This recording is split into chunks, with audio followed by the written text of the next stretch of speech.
தொடர்பென இந்திய செய்திகள்.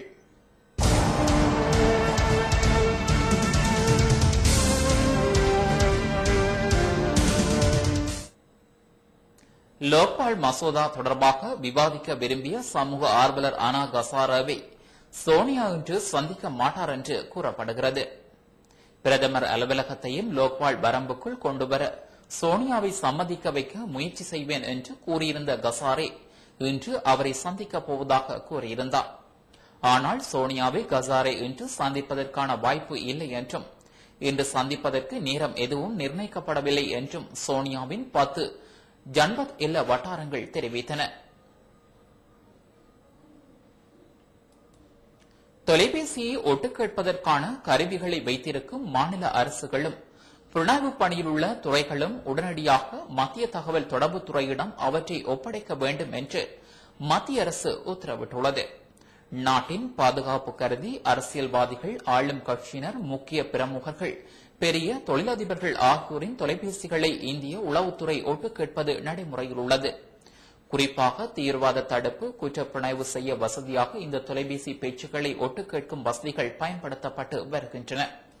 மாநில அரசுகளும் தனியார் நிறுவனங்களும் கூட ஒட்டுக்கேட்பதற்கான கருவிகளை வைத்துள்ளன. இந்நிலையில் தமது அலுவலகம், செயலாளர்களின் அலுவலகங்கள் ஒட்டுக்கேட்கப்படுவதாக பிரதமருக்கு கடந்த செப்டம்பர் மாதம் நிதியமைச்சர் பிரணாப் முகர்ஜி கடிதம் எழுதியிருந்தார். அதன் விவரங்கள் அண்மையில் ஊடகங்களில் வெளியாயின. இந்த பிரச்சினையை காங்கிரஸ் கட்சியின் பிரச்சினையாக மட்டும் கருதக்கூடாது எனவும், நாட்டின் நிதியமைச்சரின் அலுவலகம் ஒட்டு கேட்கப்படுவதை ஏற்றுக்கொள்ள முடியாது எனவும் எதிர்க்கட்சிகள் கூறின. இதனைத் தொடர்ந்து தொலைபேசி பேச்சு ஒட்டு கேட்கும் கருவிகளை இறக்குமதி செய்வதை மத்திய அரசு தடை செய்தது.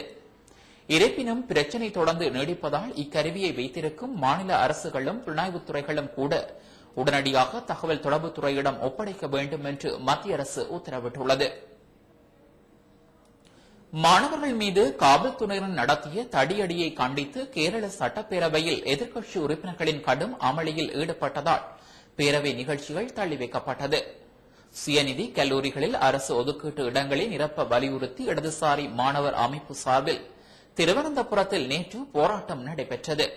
போராட்டத்தில் ஈடுபட்ட மாணவர்கள் சட்டப்பேரவை நோக்கி செல்ல முயன்றனர். அவர்களை காவல்துறையினர் தடுத்து நிறுத்தியதால் இரு தரப்பினர் இடையே கடும்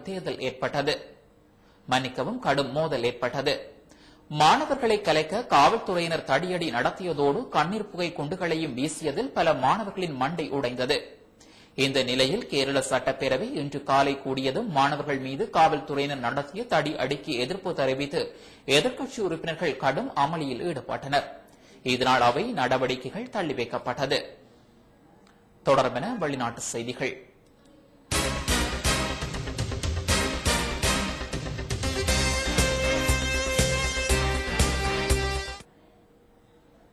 ஏமனில் அல் கொய்தா பயங்கரவாதிகளுடன் நடந்த துப்பாக்கி சண்டையில் 30 ராணுவ வீரர்களும் 14 தீவிரவாதிகளும் கொல்லப்பட்டுள்ளனர். ஏமனில் அதிபருக்கு எதிராக கிளைச்சலர்கள் வன்முறையில் ஈடுபட்டு வருகின்றனர். அவர்களை ராணுவத்தினர் கட்டுப்படுத்தி பதில் தாக்குதல் நடத்தி வருகின்றனர். இந்த நிலையில் ஏமனில் உள்ள ஜிஞ்சியர் பகுதியில் இன்று அல் கொய்தா பயங்கரவாதிகளுடன் நடந்த துப்பாக்கி சண்டையில் 14 தீவிரவாதிகள் கொல்லப்பட்டனர். மேலும் தீவிரவாதிகள் நடத்திய பதில் தாக்குதலில் 30 ராணுவத்தினரும் பலியானார்கள். மியான்மரின் தேசிய ஜனநாயக லீக் கட்சி தலைவி ஆங் சான் சூகி அரசியல் நடவடிக்கைகளில் ஈடுபடக்கூடாது என மியான்மர் அரசாங்கம் எச்சரிக்கை விடுத்துள்ளது. ஆங் சான் சூகியும் அவரது கட்சியும் அரசியல் நடவடிக்கைகளில் இருந்து விலகிக் கொள்ள வேண்டும் என வலியுறுத்தப்பட்டுள்ளது. ஆங் சான் சூகியின் கட்சி சட்டத்தை மீறி கட்சி அலுவலகங்களை தொடர்ந்தும் திறந்திருப்பதாக உள்துறை அமைச்சர் குற்றம் சுமத்தியுள்ளார். 20 ஆண்டுகளாக சிறையில் அடைக்கப்பட்டிருந்த ஆங் சான் சூகி அண்மையில் விடுதலை செய்யப்பட்டிருந்தார். சூகியின் தேசிய ஜனநாயக லீக் கட்சியை அந்நாட்டு தேர்தல் செயலகம் கலைத்திருந்தமை குறிப்பிடத்தக்கது. கட்சி அரசியலில் ஈடுபடக்கூடாது என ஆங் சான் சூகிக்கு முதல் எச்சரிக்கை விடுக்கப்பட்டுள்ளது. நாட்டில் ஜனநாயகத்தை நிலைநாட்டுவதற்கு கூடுதல் முனைப்பு காட்டினால் ஆங் சான் சூகி தலைமையிலான தேசிய ஜனநாயக லீக் கட்சி சட்டம் ஒழுங்கிற்கு குந்தகம் ஏற்படும் நடவடிக்கைகளில் ஈடுபடாது என மியான்மர் அரசாங்கம் சுட்டிக்காட்டியுள்ளது. ஜப்பானின் மத்திய பகுதியில் அந்நாட்டு நேரப்படி இன்று காலை 8:16 அளவில் நிலநடுக்கம் ஏற்பட்டுள்ளது. ரிக்டர் அளவுகோலில் 5.4 ஆக இது பதிவாகியுள்ளது. சுனாமி எச்சரிக்கை எதுவும் இதன்போது விடுக்கப்படவில்லை. டோக்கியோவில் இருந்து 120 கிலோமீட்டர் தொலைவில் உள்ள நகோனா மாநிலத்திலேயே இந்த நிலநடுக்கம் ஏற்பட்டுள்ளதாக அந்நாட்டின் காலநிலை அவதான நிலையம் தெரிவித்துள்ளது. இந்நிலநடுக்கத்தினால் ஏற்பட்ட சேத விவரங்கள் குறித்து முழுமையான தகவல்கள் எதுவும் இதுவரை வெளியாகவில்லை. எனினும் இதன்போது சுமார் 7 பேர் வரை காயமடைந்ததாக சில ஊடகங்கள் செய்தி வெளியிட்டுள்ளமை குறிப்பிடத்தக்கது. மீண்டும் தலைப்புச் செய்திகள்.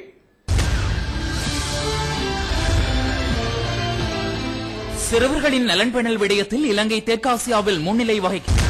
எதிர்வரும் உள்ளூராட்சி சபை தேர்தலுக்கான உத்தேச தபால் வாக்காளர் அட்டைகளை அந்தந்த அரசு நிறுவனங்களுக்கு விநியோகிக்கும் நடவடிக்கை நாளை ஆரம்பம். தரம் குறைந்த பெட்ரோல் விற்பனையின் காரணமாக வாகனங்கள் பல பழுதடைந்துள்ளமை குறித்து உடனடி விசாரணைகள் ஆரம்பிக்கப்பட்டுள்ளது. இலங்கையின் எல்லை பாதுகாப்பை உறுதிப்படுத்த சர்வதேச போலீசாருடன் இணைந்து விசேட பாதுகாப்பு வலையமைப்பை பாதுகாப்பு அமைச்சு ஏற்படுத்தியுள்ளது. சேனல் 4 உட்பட அரசாங்கத்துக்கு எதிராக சர்வதேச ரீதியில் மேற்கொள்ளப்படும் விசம பிரச்சாரங்கள் நாட்டின் சுற்றுலாத்துறை முன்னேற்றத்தை பாதிக்காது என பொருளாதார அபிவிருத்தி பிரதி அமைச்சர் தெரிவிப்பு. மியான்மரின் தேசிய ஜனநாயக லீக் கட்சித் தலைவர் ஆங் சான் சூகி அரசியல் நடவடிக்கைகளில் ஈடுபடக்கூடாது என மியான்மர் அரசாங்கம் எச்சரிக்கை விடுத்துள்ளது.